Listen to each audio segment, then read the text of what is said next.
Okay, so yes, the hammock I showed yesterday sold. Of course I could make one just like it again. This is the one I made today. It's smaller, considerably smaller. I think I made it like a foot smaller lengthwise. I didn't make it any narrower as far as the main body, the gray part, but the yellow parts are smaller. And the length of the gray part is about a foot shorter, I believe. So it basically barely, it does provide cover. You can see lengthwise on the hammock there, it's exceeding the length of the hammock by about a foot on both sides. But where the danger comes in is the width. You can see it's pretty narrow, and it's hard to show you the angle, but you know, if it was raining straight down, you'd be completely covered, no problem. If the rain was blowing sideways, some of it could get in here, because this, you know, it doesn't take probably about a 30 degree angle to get into there to make the end of your hammock wet.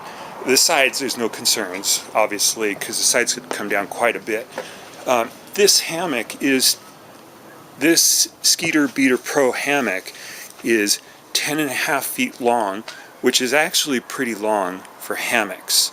Many of the other hammocks by the same manufacturer, Grand Trunk, are in the 9 and 10 foot range. You can get them, I think 9 and 9.5. I think 9.5 is probably the one most people would end up with, but they do have one that's 9, their ultralight nano one, which would pair up really well with this. I've switched fabric here. This is sil nylon. The other ones were sil poly, and this is actually kind of a seconds.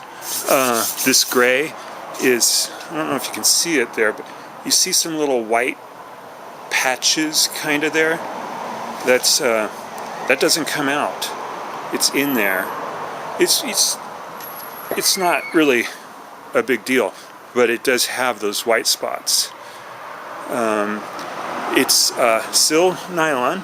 It's really light, and I shrunk it down to try to save weight again, and so also to save weight, I still have these parts reinforced quite well. You know, this is very strong, but on these ones, there's 6 of them. I went pretty, I should clip that piece of, but it's just the gross grain right to the tarp, which I think is going to be fine for those tie outs, because there's 6 of them. They're kind of light duty tie outs, and the 2 main ones have that. Here's the other main one with its better reinforcement, or you know, really good reinforcement there. And it's the same design. So that's it for the design. Okay, I'll show you. I packed this one up the same way as the other one. Fold the triangles in, lay it flat, fold the triangles in, and then just start doing stuff like this, folding it in from the ends.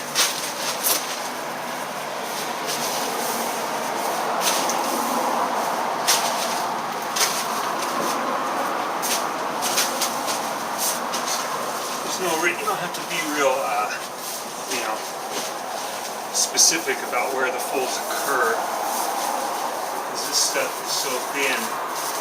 It's not a real big deal. And again, we have a really small stuff sack. So then once you get it folded up enough, I think it's enough, start rolling it up.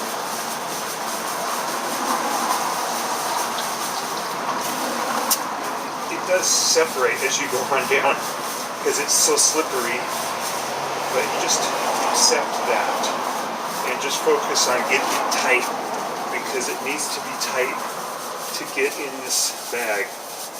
And don't, you know, the length will happen because it just squishes around. It actually fits in here surprisingly well. I mean, just barely in this bag, you know. I didn't make this bag with room for stakes or strings. So this bag is specifically just for the tarp. Maybe you could fit some other stuff in there, but it'd be pretty tight.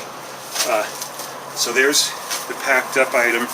Again, about the size of a Pepsi can. This one's probably a little smaller. Well, it's obviously smaller than the one I did yesterday. So that's what it looks like packed up. Okay, here's the fun part. We're going to weigh things. So, here is the tarp. It's 168 with the bag. I believe the bag's about 3 grams, so it's basically 165 gram tarp, which is just under 6 ounces, I believe. Which is effectively, well, it's a lot less than a half a pound, because that's 8 ounces, so it's 3/4 of a half pound, however you want to look at that. Here's that hammock I showed in the last video. I replaced the steel carabiners with some ultralight ones, and it comes in now at $325.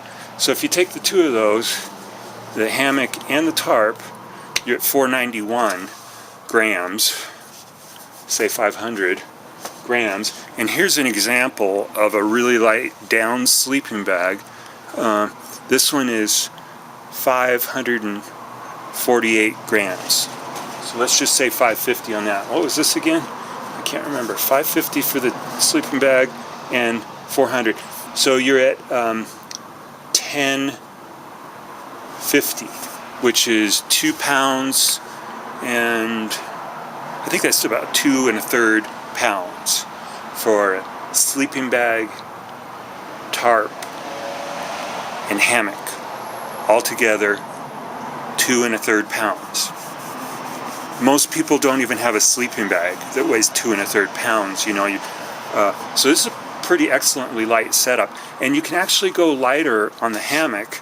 If you got the Grand Trunk, they have one called the Nano that's 7 ounces, which is, let me look at my notes here, that's 200 grams versus this one at 324. So that would take off 125 grams, which would basically put it around the 2 pound mark, a little bit over, but essentially a 2 pound setup for the hammock, sleeping bag, and tarp. And then if you did get a hammock like the one I use for the, that's hanging for the video, it's a heavier hammock. It's a comfort hammock, and you could actually probably put 2 people in it if you wanted. It weighs. Let's see, the Skeeter Reader is 9. It's 2 pounds by itself. So the whole kit then would be about 3 pounds. Even more than that. Because this is, it would be 3.5 or something. It's a pretty, but still, 3.5 pounds is nothing. A lot of people's tent, a really lightweight tent weighs 3.5, or a pretty lightweight tent weighs 3.5 pounds. So I think this is a pretty cool setup. By the way, obviously I'm selling the tarp. I think this one's going to be, I have to think about it, but $100 or maybe a little less, and probably $100, because I did a pretty good job on that one, I think. And then this, I could sell this hammock and this sleeping bag all together for $200. You'd have a sleeping bag, hammock, and tarp. This kit like that, I think, could be about 2.5 pounds or so, as it is. Granted, you should know this tarp is small. When you get in it, you realize it's kind of more designed for lounging, but you could sleep in it. And I'm 6 foot, and I think I could sleep in it. It wouldn't be a winter tent, a tarp, hammock at all. It's definitely a summer item, but I think I'll carry this in the summer rather than the big one, because it's so much lighter. So I would probably use this kit if I was camping today, and it's $200. Pretty good deal. See you next time.